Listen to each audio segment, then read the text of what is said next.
ក្មេស្រីម្នាក់នេះនាងឈ្មោះជាវជើនាងជាកុមារទេព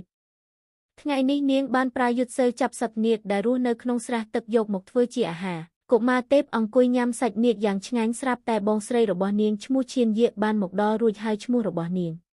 រួចនិយាយថាឯងបែរជាហ៊ានញ៉ាំសត្វនាគឈានខុនដែលគ្រូខំចិញ្ចឹមផងឯងមិនខ្លាចលោកគ្រូទេឬជាវជើសើចរួចក៏ឡើងរត់ទៅបាត់បងស្រីឈានយាកហួសចិត្តបានត្រឹមឈរមើលប៉ុណ្ណោះថ្ងៃមួយអ្នកទាំងពីរកំពុងឈរក្រៅផ្ទះជាវជើបានសួរបងស្រីអំពីប្រវត្តិរបស់នាងពេលនោះបងស្រីឈានយាកក៏បាននិយាយរឿងរ៉ាវដែលលោកគ្រូរបស់នាងយកជាវជើមកចិញ្ចឹម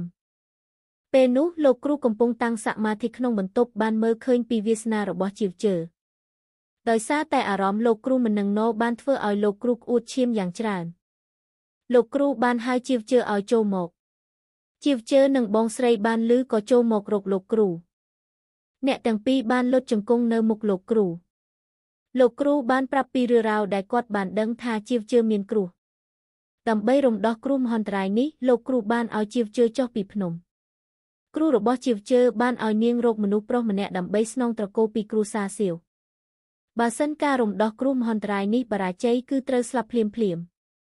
ដូនតាមួយរបស់គេក៏យកអំណាចគ្រូសាសៀវទៅធ្វើរឿងអាក្រក់ធ្វើឲ្យក្រោមមេឃមានការវឹកវរលោកគ្រូបានបង្ហាញរូបបុរសដែលជាតួប្រុសឈ្មោះសៀវឈិនហ្វាន់ជាកូនច្បងគ្រូសាសៀវដែលជាមនុស្សឈាមត្រជាក់គ្មានចិត្តមេត្តានោះទេលោកគ្រូបានបដូរផ្លិតទិព្វឲ្យទៅជាវជើរួចប្រាប់ទៀតថាសៀវឈិនហ្វាន់គេមិនចង់ស្នងតំណែងគ្រូសាសៀវទេហើយក៏បានឲ្យសៀវយាកជូនសិស្សប្អូនចុះពីភ្នំអ្នកទាំងពីរក៏បំបាំងកាយទៅបាត់មនុស្សម្នាក់នេះជាសិស្សច្បងរបស់ជាវជើដែរតែចិត្តគាត់អាក្រក់ណាស់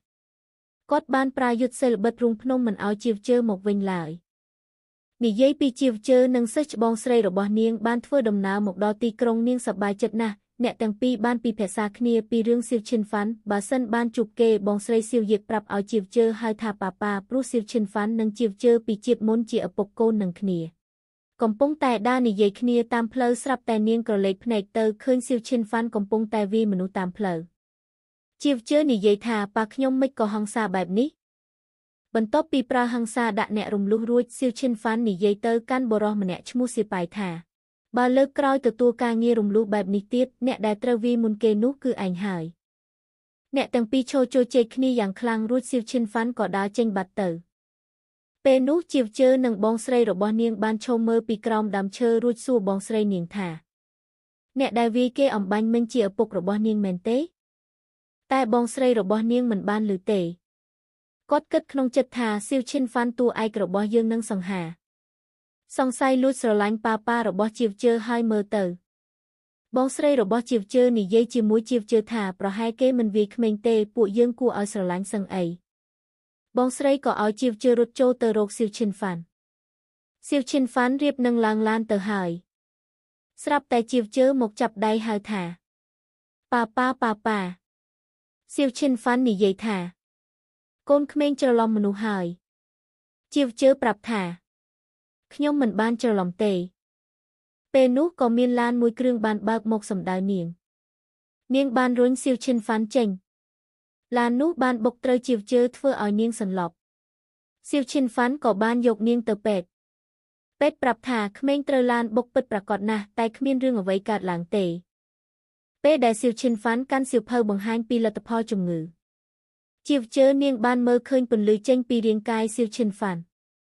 នាងគិតថាពេលសំខាន់បែបនេះនៅអាចធ្វើឲ្យរង្គើមេឃរញ្ជួយដីទៀតមានពន្លឺមាសជុំវិញខ្លួននាងបានក្រោកឡើងហើយចាប់ដៃសៀវឈិនហ្វាន់រួចនាងនិយាយថាប៉ាខ្ញុំមិនអីទេកុំបារម្ភពីខ្ញុំអីសៀវឈិនហ្វាន់បានយកដៃចេញរួចនិយាយថាអ្នកណាជាប៉ារបស់ហែងក្មេងស្រីឆ្ងល់នឹងគួរឲ្យអាណិតគិតថាហេតុអ្វីគាត់ធ្វើបែបនេះដាក់ខ្ញុំសៀវឈិនហ្វាន់បានសួរនាងថាផ្ទះឯងនៅឯណាជាវជើប្រាប់ថាខ្ញុំមានត្រកូលដូចប៉ាផ្ទះរបស់ប៉ាគឺជាផ្ទះរបស់ខ្ញុំជាវជើបាននិយាយរឿងរ៉ាវរបស់នាងដែលត្រូវចុះពីភ្នំប្រាប់តួប្រុសរបស់យើងតែតួប្រុសរបស់យើងមិនជាទេនាងបានមើលឃើញរឿងចម្លែកដែលនឹងកើតឡើងនាងបានប្រាប់សៀវឈិនហ្វាន់ថាលោកតាមានរឿងហើយឈិនហ្វាន់ងាកមកស្ដីឲ្យនាងថាជាក្មេងកុំកុហកនាងឆ្លើយថាមិនបានកុហកទេ តែលោកតាត្រូវបានគេបញ្ជូនទៅសង្គ្រោះបន្ទាន់មែន